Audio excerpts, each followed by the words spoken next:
Hello, YouTube boxing community. Welcome to the Boxing Authority, where we discuss boxing and all boxing related news. Today, I'd like to discuss the potential upcoming showdown between Terence Crawford and Errol Spence Jr. This fight this fight has been growing for a long time, and I think just like me myself, just like many of y'all, I can't wait to see it. And I know it feels like it's long overdue, but I have a feeling it's right on time. I know many of you felt like the Pacquiao Mayweather showdown took too long and it happened a little bit too late. And I mean, I can kind of see where you're coming from, even though I believe that the outcome probably would have been the same. It probably had a little bit more action had it happened a little earlier, but I'm not quite sure. Um, but this fight right here, I have a feeling it's happening at the right time. I sit and as I sit back and I think, I try to compare it to past events. I'm trying to measure it up to a past event and see like what other fights have we had in the past that are similar to this one. And to be honest, I really can't find one. I can't think of one. I mean, there's some that are somewhat similar, but this is a little different. Let me explain why I feel it's a little bit different. So there's been showdowns in boxing between big time fighters, undefeated champs, whether they have or even fighters with a loss or two, whatever. There's been several big time showdowns in the past. But this is the first time that I've seen a showdown between two undefeated fighters in their 30s. But let me explain where it's a little bit different. So both these fighters are still, we believe they're still in their prime, close to the end of their prime, but we believe they're still in their prime. And this is somewhat a different kind of prime, though. So we've had fights between undefeated fighters that, hey, this is like they were in their prime, but it's just a little bit different. So let me explain why. Let's go back to Oscar De La Hoya and Felix Trinidad. Uh, I believe they fought in 1999, if I'm not mistaken. Now both fighters were well decorated, undefeated. Pound for pound, already pound for pound talents. They were, if I'm not mistaken, I think they were both about 25, 26 at the time. And they were probably in their physical prime, but I'm not quite sure they were in their prime yet. They were like on the edge of entering their prime, and you know, and I had no problem with the fight. I thought it happened at a good time. One thing I can say the difference was I believe they both started a little bit earlier, or they became champions a little bit earlier in their career. I think Felix Trinidad was champion. He was about 21, and De La Hoya about 21, 22. So I guess by the time they were 25, 26, they already defended the title and had big fights, so it was ready to happen. But the reason why I say this is a little bit different is because these guys are both well into their primes. They're like they might not be at their physical prime. They're probably starting to trend down. But as far as when you add all the ingredients with the knowledge and the experience and everything you get, it's a little bit different than like when you look at Leonard and Hearns' first fight. Where they were like, yeah, they were absolutely in their physical prime, but they were still early in their career. Um, when the Leonard Duran fight, they were still fairly young too. They were in their 20s.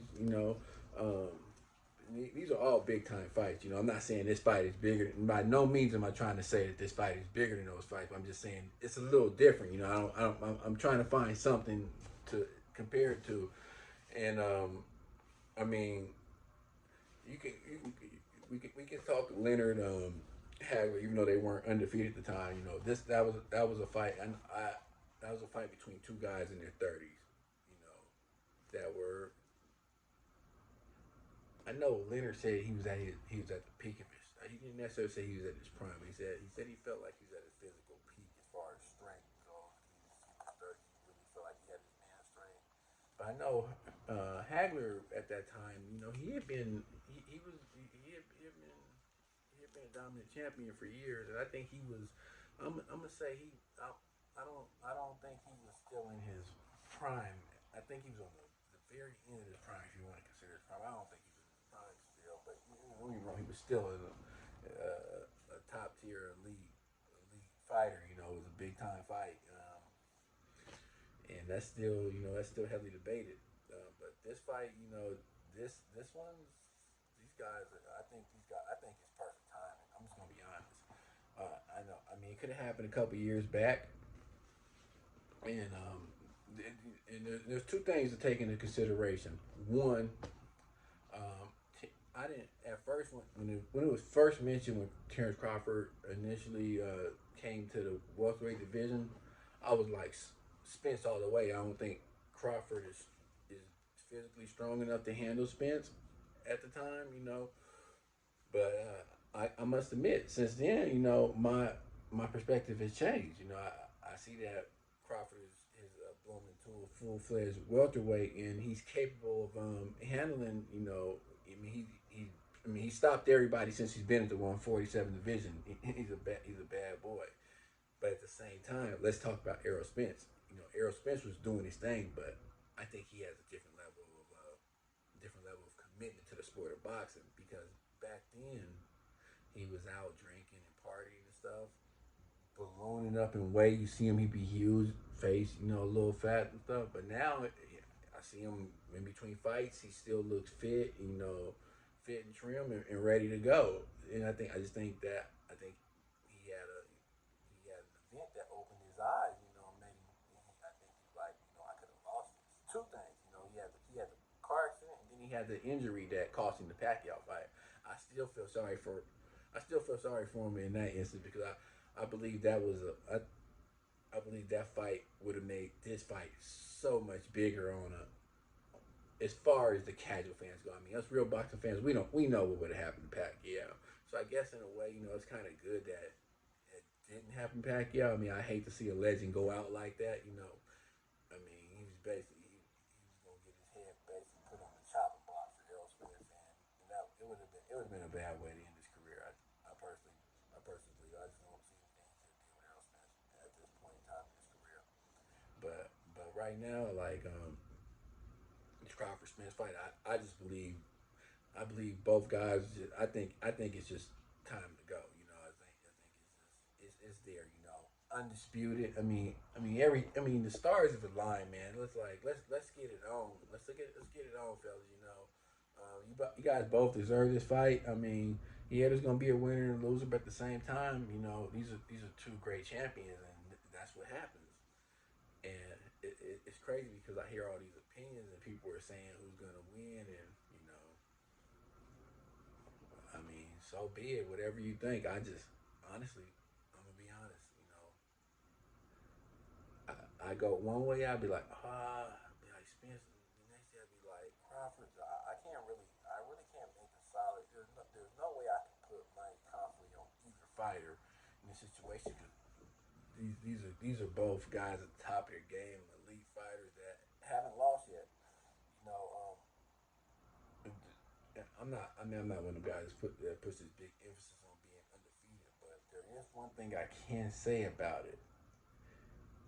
It when a guy hasn't lost, his will is different when he's fighting. What I've noticed, after a guy loses, in a lot of cases, it's like I don't know how to describe. I mean, yeah, not necessarily become comfortable losing, but it's happened before. They know it can happen. It's just not the same. Like that first loss just seems like it's a little. If a guy hasn't experienced that yet, it's just an extra little something there to not let that go, man. And we get these guys both in the ring, like I said, in their 30s, well accomplished, undefeated, and I mean it's home. I mean this is for all the marbles. I mean I wish both guys the best. Like I said, I think this is an unprecedented event. I mean I'm glad, and the rest of we should be. It's a good time to be a boxing fan. I truly believe it. I mean, that's just one of the big fights. I mean, I don't care. That trumps all these fights right now. I don't care what anybody says. I heard Eddie Hearn talking about it's not bigger than Canelo Triple G fight. This is bigger than the Canelo Triple G fight. fight. Right now, I believe it is.